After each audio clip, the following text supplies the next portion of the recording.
Let's start with a reality check. Most clinic owners they have traffic problems, so they dump thousands into meta and bullets. But as a performance marketer, I have realized that ads are just fuel. If your engine has a leak, pouring is more expensive fuel won't get your destination. It will just leave your standard and broke. To help us fix the engine, we have a very special guest joining us all the way from Oregon. She doesn't just run ads, she built Leak Puff growth engine. She's a master of growth marketing ecosystem and the brain behind the famous Leaky Bucket concept is Stephanie Mead. Welcome to the Expert Spotlight. How are you things today in Oregon? Thank you for having me. It's good in Oregon. It's 11 a.m. here, nice and sunny out. So it's always a good day when it's sunny here. Okay, let's jump on some question. Stephanie, so many clinic owners who, when they don't see result, immediately say just double that budget. But you argue that this is actually a shortcut to going broke. Why do you believe that simple scaling ads is really to the real solution?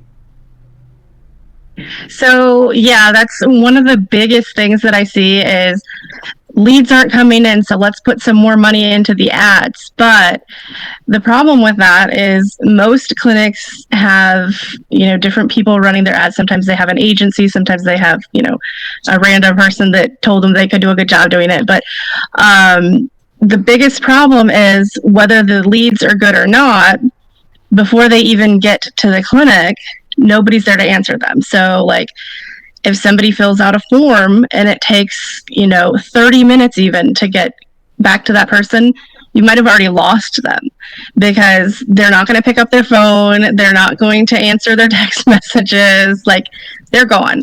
So, we call that like a lead to speed. So, having a system in place that makes that almost instantaneous. So when they fill out the form, they're contacted. When they call, like somebody's answering the call, like making sure that they know that we're ready for them to be a patient at the clinic is huge. So most places are just running ads and not thinking about what happens, where are the leads going? Like, when we're sending them to the clinics, like what happens after that?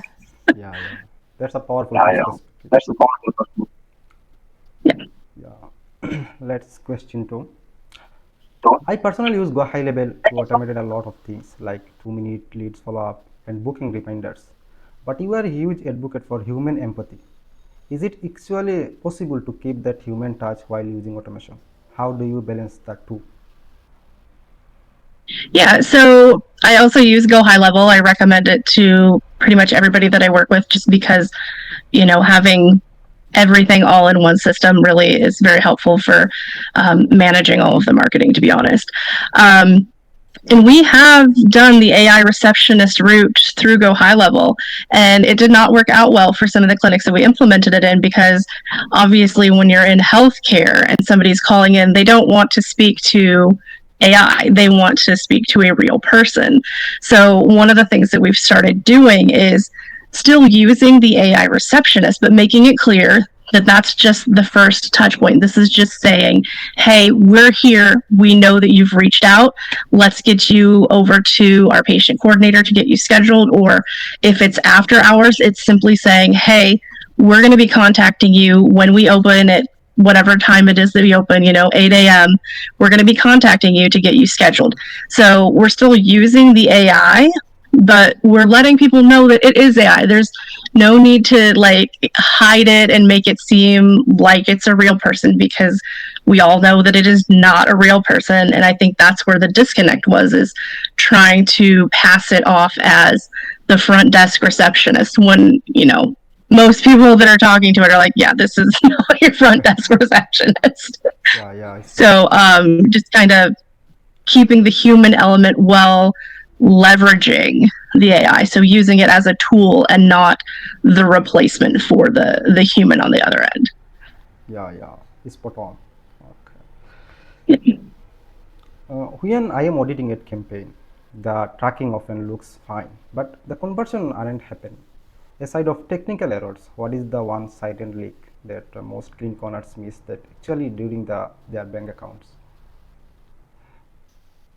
So most of the time, what I've seen is when they're, let's say we're running an ad and the ads are just very generic. So if somebody's scrolling through Facebook, for example, Yeah. and a chiropractic practice comes up, the ad is generic, and then they go to the next one, it's the same ad, like different clinics, same ad. So how is somebody supposed to decide which clinic to go through when they're just seeing the same ad over and over again, but with different clinics? So one of the mistakes that I see is not differentiating between yourself, the clinic here, and the clinic down the road. Like, you just have to, especially where we are. You could throw a rock and there would be, you could hit another clinic like right out your front door. So, making sure that you're different and um, having different ads, like that's going to actually save you money because you're not having to compete with somebody that's putting out the exact same thing as you. Yeah, yeah, that's a huge takeaway for my audience. Yeah. You mentioned that database multiplier. Everyone is chasing new leads, but your database multiplier idea is brilliant. I run a lot of reactivation campaign in Go High Level, and I have seen the powerful of it. In your experience, why is most easier to bring back an old patient than convert a cold lead from ad? Yeah. So if you think about it, if somebody's in your email system, they've filled out your form, they've gotten into your funnel. You've already paid for them once. Yeah. If you just let them sit there and you don't do anything else with them, maybe they've become a patient, maybe they haven't. Maybe they've come to 2 visits and then they're gone. But you have this whole list of people that have already been paid for that you can send out emails to, you can send out text messages to, you can create their own campaigns. So, maybe it's an offer to come in and get like a discount on a new service that they haven't tried.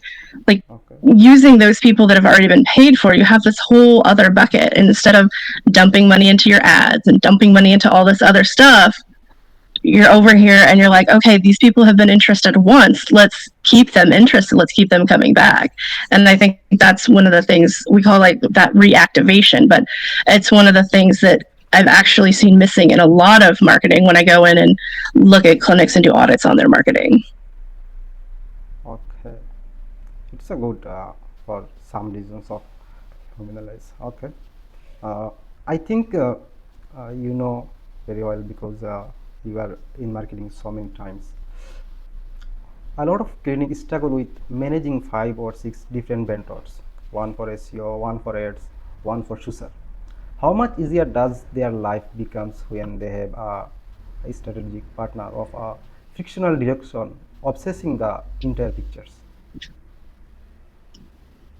So one of the things that I actually do for clients is come in and manage their vendors, because like they will have a social media person, an SEO person, an ads person, a blog person, a website person, like every person you can imagine they have, but they don't have time to manage what's going on with it. They just get weekly reports. They say, oh, this is great, fantastic, let's move on. But none of those people are actually working together in a cohesive marketing to move it all forward. So like the ads don't really match up with what's happening on social media, and the blogs don't really match up with any of the other stuff. So having somebody like me come in and oversee everybody and making sure that they're all doing the same things actually helps move the marketing forward. It creates like that ecosystem that I always talk about, like making sure that everything is doing the same thing and really like trying to make a difference instead of this one going this way and this one going this way and nobody knows what's happening anywhere. Okay. The AI revolution is in marketing. AI, Stephanie, we are living in the AI era. Everyone using is AI for generate content and ads. In this age of automation, how should a marketer or a clinic owner think differently? How do we use without losing that human-centric ecosystem you talk about? Yeah. So the human element is always going to be really important to me, and it should be important to anybody working in Yeah, healthcare because, definitely. that's the goal, right? You're trying to heal humans. But we also can't turn away from AI because then you get left behind if you turn away from AI. So the real key is using it, but figuring out ways to keep it human. So one of the things that I've seen a lot is blogs, for example. Everybody wants a blog because it helps you rank with SEO. Okay. But the difference is using AI and having somebody go over what AI has put out is going to like really impact how your blog performs and how people like receive it. So if you're just taking whatever you input into AI and then copying and pasting it into your blog and not having somebody look it over, there's going to be a real gap in the humanity of it. Like, I'm sure you've read AI blogs and you're like, yeah, this Yeah, is totally AI. Um, but like simply taking 10 minutes to go over it and change some of the wording, change some of the punctuation, just add in that human touch to it, that makes all the difference in the world. And you're still spending less time than you would if you wrote the blog, and you're utilizing AI as a tool versus just like letting it do the whole job. yeah. That's I personally use so many times in AI because it's said many times. I see, and that's why, and it's day by day powerful. So it's a great. Um, Yeah. Stefania, your growth engine are built on high standards. When you are bringing a specialist into your ecosystem, whether it is a media buyer or automation expert, what are the top three non-negotiable traits you look for? Especially, how do you skin for empathy in a world that's obsessed with just hitting targets? Yes. Yeah.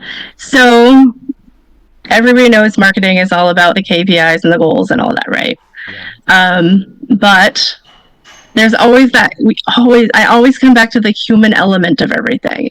Like, if we're not reaching the people we need to be reaching, yeah, then none of those numbers make any difference.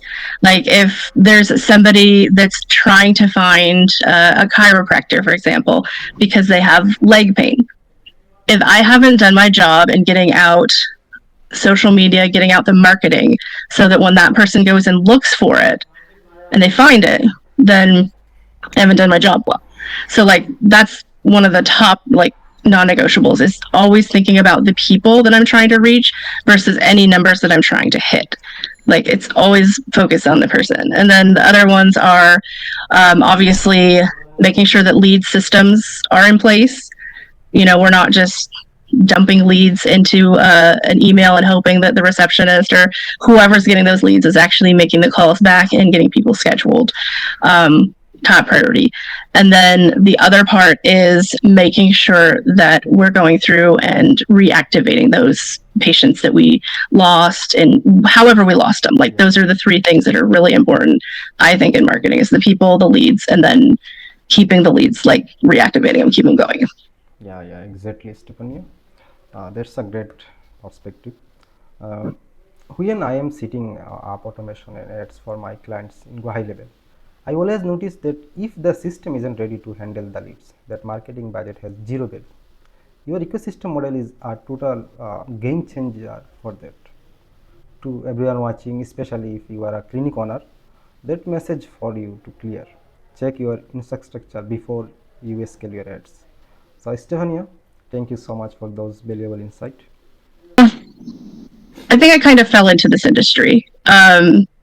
I've always been interested in healthcare. I've worked in different areas of healthcare. I've been the person on the phone getting leads, um, like to the point where it was a call center and we got timed. Like, we had to be off the phone in like a minute and a half onto the next one. I've dealt with like insurance claims, processing those, seeing them getting rejected for silly things. And then I've had my own health journeys that have put me into more of the holistic side of healthcare. And then when I got my degrees and all that in marketing, I just kind of ended up here because I was like, okay, I want to help patients that have these issues find the clinics and the practices that can help them. And that's why I chose it. I mean, I know a lot of people choose this industry for a lot of other different reasons, but I kind of feel like this one just chose me. Like, it could have been, I could have been marketing in any industry. I mean, where I live right now, we have like Nike, Adidas, we have like all these huge organizations that I could have worked for, but like the healthcare industry and specifically where I work, it just means a lot to me. And I think that's why I continue to work in it, why I chose it. Thank you. Stephanie, you have personally fought to Lyme disease. How has your experience as a patient shaped your human-centric approach to marketing? Does it help you understand the patient journey better than a typical agency would? Yeah, I absolutely do think that it helps me understand the patient journey, because I've been the patient that fills out the form and doesn't get contacted. I've been the person who's had to kind of figure out, is this clinic right for me?